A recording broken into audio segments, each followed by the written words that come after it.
It's a lot of years behind us. We've been in the business for 75 years and the 50th annual production sale.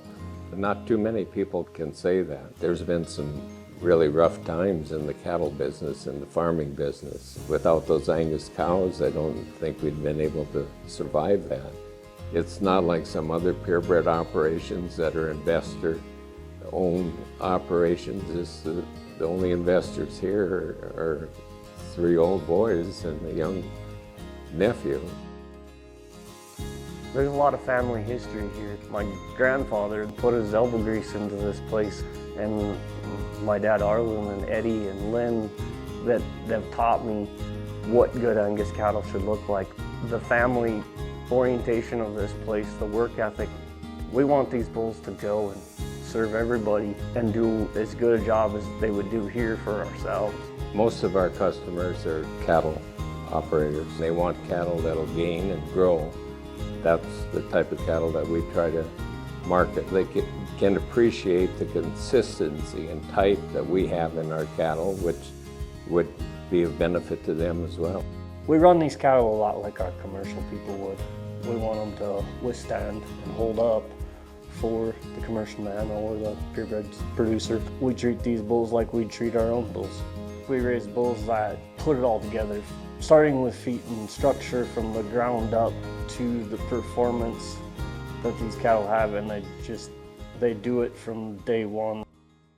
Using a number of reputable herd sires and keeping or creating a son and using them back in the herd, they're still going to have the same look, they're going to have the same quality, and they're going to produce calves that have some uniformity and consistency. And I think that's how over 50 years of breeding genetics here is one of the strong suits. Being able to have pens of bulls that are as good from the top down through the bottom. A lot of times people will come and they can't tell the difference from the first pen to the last pen, and that's where the consistency and the uniformity comes into play. It was always Frey Angus Ranch, the brand of performance. That was a number of years that Grandpa had that, and I think if we can keep implementing that there's performance, we can still keep cattle that have good eye appeal, but yet we can add some maybe carcass merit. You take a look at these bulls, they're wide-faced, they're rugged, they're level hip, they're long hip, they're deep bodied. They carry a lot of extra muscle expression down into that lower. They're just cattle that get out and move real fluently. They're loose-hided. They got some go and grow in them. To stay with the business the way it's been with its ups and downs, I credit it to the Angus breed and probably to the Angus cow and what she can do for people.